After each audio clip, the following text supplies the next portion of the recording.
जय श्री कृष्ण दोस्तों। श्री कृष्ण हिंदू धर्म के ईश्वर एवं भगवान विष्णु के 8वें अवतार माने जाते हैं।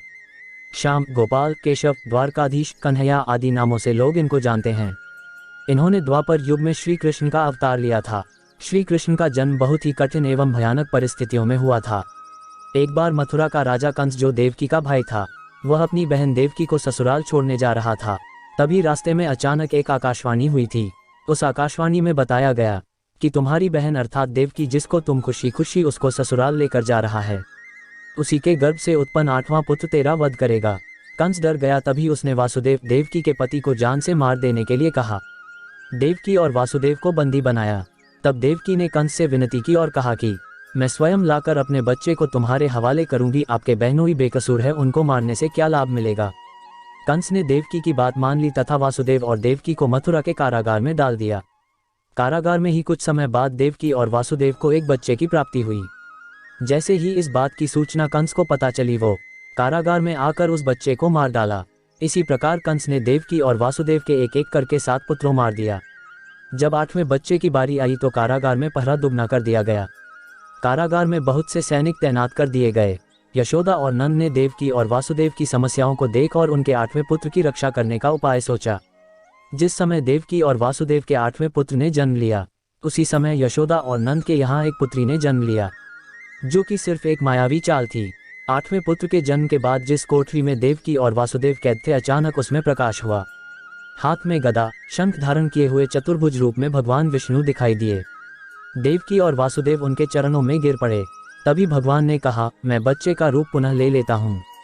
तुम मुझे लेकर अपने मित्र नंद के पास जाकर रख दो और उनके यहाँ जन्मी पुत्री को लाकर कंस के हवाले कर दो। मुझे ज्ञात है इस समय यहाँ का वातावरण ठीक नहीं है, फिर भी तुम चिंता न करो। तुम्हारे जाते समय कारागार के सारे पहरेदार सो जाएंगे। कारागार का फाटक स्वयं खुल जाएगा। जल से उफनाती हुई यमुना रास्ता देगी। भारी वर्षा से नाग तुम्हारी और बच्चे की रक्षा करेगा। कृष्ण पहुंचे वृंदावन। वासुदेव जी शिशु श्री कृष्ण को सूप में रखकर निकल पड़े।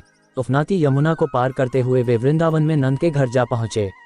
बच्चे को सुलाकर वे उनकी पुत्री को लेकर वापस आ गए। वापस पहुंचने के बाद फाटक स्वतः बंद हो गया। जैसे ही कंस को ये खबर मिली कि देवकी ने बच्चे को जन्म दिया है, वो तुरंत कारागार में आ गया। कंस ने जैसे ही उसको छीनकर पटक कर मारने की कोशिश की, वो बच्ची तुरंत हवा में उड़ गई और बोली, हे दुष्ट प्राणी, मुझे मारने से तुझको क्या मिलेगा, तेरा वध करने वाला वृंदावन जा पहुंचा है। इतना बोलकर वो गायब हो गई। कंस ने श्री कृष्ण का वध करने के लिए मायावी असुरों को भेजा। कंस बहुत भयभीत हुआ, क्योंकि उसका काल जन्म लेकर उसके चंगुल से बच गया था। अब कंस श्री कृष्ण को मारने के लिए परेशान रहने लगा। तब उसने पूतना नामक राक्षसी को श्री कृष्ण को मारने के लिए भेजा।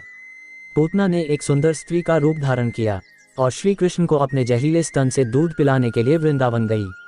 श्री कृष्ण ने दूध पीते समय पूतना के स्तन को काट लिया। काटते ही पूतना अपने असली रूप में आ गई और उसकी मृत्यु हो गई। जब इस बात की सूचना कंस को मिली तो वो उदास एवं चिंतित हो गया। कुछ समय बाद ही उसने एक दूसरे राक्षस को श्री कृष्ण को मारने के लिए भेजा। वो राक्षस बगुले का रूप लेकर श्री कृष्ण को मारने के लिए झपटा। तुरंत श्री कृष्ण ने उसको पकड़कर फेंक दिया, जिसके बाद वह राक्षस सीधे नरक में जा गिरा। तभी से उस राक्षस का नाम बकासुर पड़ गया। उसके बाद कंस ने कालिया नाग को भेजा। तब श्री कृष्ण ने उससे लड़ाई की और बाद में वो नाग के सर पर बांसुरी बजाते हुए नृत्य करने लगे थे। तत्पश्चात वहां से कालिया नाग चला गया। इसी प्रकार श्री कृष्ण ने कंस के अनेकों राक्षसों का वध किया। जब कंस को लगा कि अब राक्षसों से ये नहीं हो पाएगा, तब कंस खुद ही श्री कृष्ण को मारने के लिए निकल पड़ा। दोनों में युद्ध हुआ और श्री कृष्ण ने कंस का वध कर दिया। श्री कृष्ण रासलीला। श्री कृष्ण गोकुल में गोपियों के साथ रासलीला रचाते हुए और अपनी बांसुरी बजाते थे। सभी गोकुलवासी, पशु पक्षी आदि उनकी बांसुरी की धुन सुनकर बड़े ही खुश होते थे और उनको ये आवाज बहुत प्रिय लगती थी। गोकुल में राधा से श्री कृष्ण प्रेम करते थे। कृष्ण बलराम की उज्जैन में शिक्षा। श्री कृष्ण का अज्ञातवास समाप्त हो रहा था तथा अब राज्य का भी भय हो रहा था। इसीलिए श्री कृष्ण और बलराम को शिक्षा दीक्षा के लिए उज्जैन भेज दिया गया। उज्जैन में दोनों भाइयों ने संदीपनी ऋषि के आश्रम में शिक्षा और दीक्षा प्राप्त करना आरंभ कर दिया। सुदामा से मित्रता। उसी आश्रम में श्री कृष्ण की मित्रता सुदामा से हुई। वे घनिष्ठ मित्र थे। उनकी मित्रता के चर्चे काफी दूर दूर तक थे। शिक्षा दीक्षा के साथ साथ अस्त्र शस्त्र का ज्ञान प्राप्त करके वे वापस आ गए तथा द्वारिकापुरी के राजा बन गए। श्री कृष्ण और रुक्मिणी का विवाह। मध्य प्रदेश के धार जिले में अमझेरा नामक एक कस्बा है। वहां उस समय राजा भीष्मक का राज्य था। उसके 5 पुत्र तथा एक बेहद ही सुंदर पुत्री थी। उसका नाम रुक्मिणी था। वो अपने आप को श्री कृष्ण को समर्पित कर चुकी थी। जब उसको उसकी सखियों द्वारा ये पता चला कि उसका विवाह तय कर दिया गया है, तब रुक्मिणी ने एक वृद्ध ब्राह्मण के हाथों श्री कृष्ण को संदेश भेजवा दिया। जैसे ही यह संदेश श्री कृष्ण को प्राप्त हुआ, वे वहां से तुरंत निकल पड़े। श्री कृष्ण ने आकर रुक्मिणी का अपहरण कर लिया और द्वारिकापुरी ले आए। श्री कृष्ण का पीछा करते हुए शिशुपाल भी आ गया, जिसका विवाह रुक्मिणी से तय हुआ था।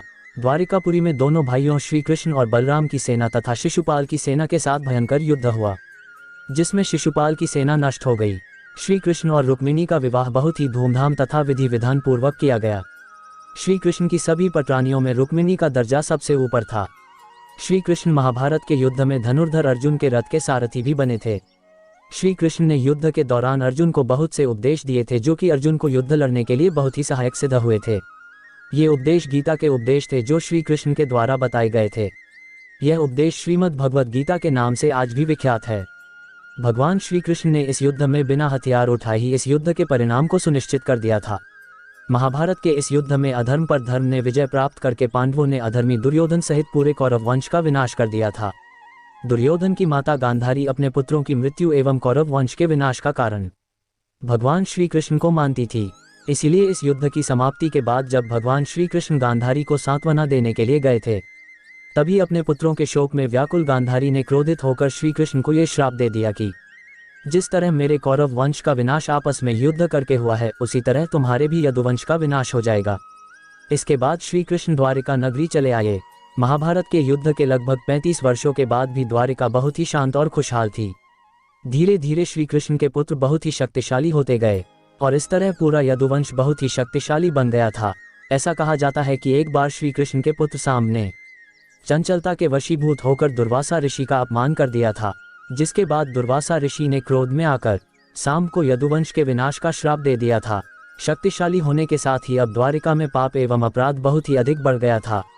अपनी खुशहाल द्वारिका में ऐसे माहौल को देखकर श्री कृष्ण बहुत ही दुखी थे। उन्होंने अपनी प्रजा से प्रभास नदी के तट पर जाकर अपने पापों से मुक्ति का सुझाव दिया, जिसके बाद सभी लोग प्रभास नदी के किनारे पर गए।